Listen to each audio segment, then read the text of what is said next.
सबसे पहले तो जरा सुप्रीम कोर्ट के बाहर जो एहतजाज का प्लान था, सबरा पीडीएम ने कहा था हम एहतजाज करेंगे। आज राना सनाउल्लाह साहब ने भी कहा कि चीफ जस्टिस के रवैये पे अवाम में बहुत गम और गुस्सा है और इसीलिए हम एक्सपेक्ट करें कि बड़ी तादाद में लोग आ जाएंगे, लेकिन हमने उनसे दरख्वास्त की है कि रेड जोन में अपना एहतजाज ना करें, रेड जोन से बाहर करें ताकि चीजें कंट्रोल में रहें। तो क्या ये एक्सपेक्ट किया जाए कि मौलाना फजल रहमान साहब मान जाएंगे ये बात और एहतजाज जो है फिर वो नहीं होगा रेड जोन में? प्राइम मिनिस्टर की हिदायत पे वजीर दाखिला और वजीर खजाना ने मुतबाना एक गुजारिश की है मौलाना फजल रहमान साहब को कि रेड जोन के बिल्कुल बाहर ये एहतजाज मुमकिन है और वहाँ पे कर लेना चाहिए, इसमें कोई हर्ज नहीं है। और रेड जोन की हमेशा से एक सैंक्टिटी रही है, उसको बरकरार रखने की ज़रूरत है। तो इस पे अभी मशावरत का अमल जारी है, कंसल्टेशन चल रही है और आज रात 10 बजे दोबारा एक दौर होने की तवक्को है। तो उसके बाद फिर मौलाना जो है बतौर सरबराह पीडीएम अपने फाइनल फैसले से हमें आगाह कर देंगे। मगर हमने हमारी पार्टी ने उनको गुजारिश जरूर की है कि एहतजाज जो है वो रेड जोन के बाहर होना चाहिए। जो भी इसका नतीजा निकलेगा वो 10 बजे इंशाल्लाह आवाम के सामने होगा। हुकूमत तो खुद कह रही है कि हमें खदशा है कि सिचुएशन आउट ऑफ कंट्रोल हो सकती है, लोगों में बड़ा गुस्सा है, लोग बड़ी तादाद में आएंगे। तो अगर फजल रहमान साहब बात नहीं मानते और कहते हैं कि नहीं मैं रेड जोन में ही करूंगा, तो फिर हुकूमत का क्या रद्द-ए-अमल होगा? हुकूमत क्या दफा 144 लगा देगी, रेड जोन में एंट्री पे पाबंदी लगा देगी, या फजल रहमान साहब को आने देंगे? नहीं, देखें, फजल रहमान साहब हमारे इत्तेहादी भी हैं, पीडीएम के सरबराह भी हैं, फिर वो जो हुक्म करेंगे उसको हम बजा लाएंगे। बात यह है कि उनकी जमात एक बड़ी मुनज़्ज़म जमात है। उनके अंसारुल इस्लाम जो हैं वो हमेशा ये इंश्योर करते हैं कहीं कोई पत्ता तक ना टूटे और वो बड़े डिसिप्लिन के पाबंद लोग हैं। तो मुझे नहीं लगता कि कोई अगर रेड जोन के अंदर भी हो तो कोई सिचुएशन आउट ऑफ कंट्रोल होगी। मगर हाँ, हिफ्ज़ मा तकद्दम कोई शरारती अनासिर शामिल जरूर हो सकते हैं, उसके पेश नजर ये दरखास्त की गई थी। बहरहाल नहीं, तो बेसिकली आप ये कह रहे हैं अगर फजल रहमान साहब मना कर देंगे और वो कहेंगे रेड जोन में करना है तो फिर उनकी बात मानी जाएगी?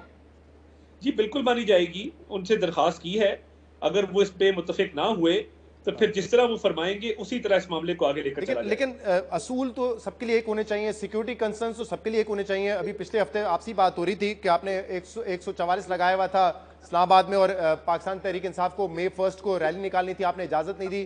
तो अब असूल बदल लेंगे, यहाँ पे इदारों की sanctity, security concerns red zone के वो सारे खत्म हो जाएंगे?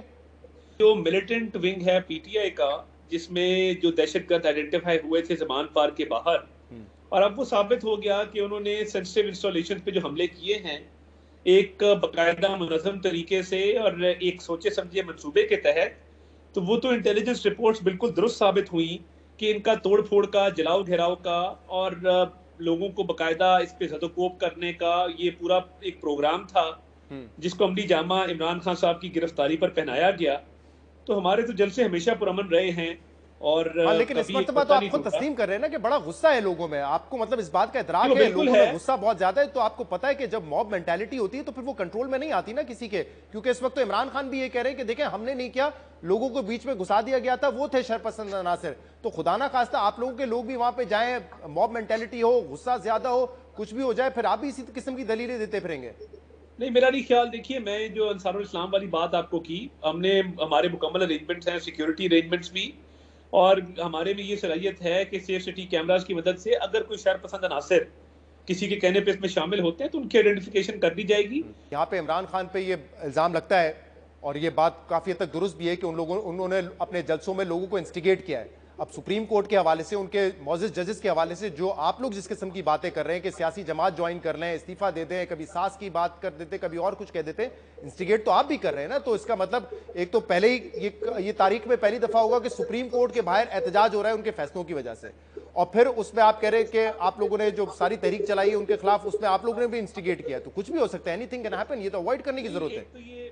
एक तो ये पहली मर्तबा नहीं है। तहरीक इंसाफ के कारकुनान ने सुप्रीम कोर्ट, जहाँ पे सुप्रीम कोर्ट ऑफ पाकिस्तान लिखा है, वहाँ पे शलवारें भी लटकाई थी, वहाँ पे भैंसें भी बांधी थी, वहाँ पे पता नहीं क्या क्या किया था, और जो पार्लियामेंट के गेट तोड़े गए थे और पीटीवी पे हमला था, ऐसा कभी भी हमारे किसी जलसे में नहीं हुआ। तो हमारे पुरअमन लोग हैं, अपना एहतजाज रिकॉर्ड करेंगे, धरना देंगे जब तक धरने की कॉल होगी, और पुरअमन तरीके से जो है वो वहाँ पे बैठे रहेंगे।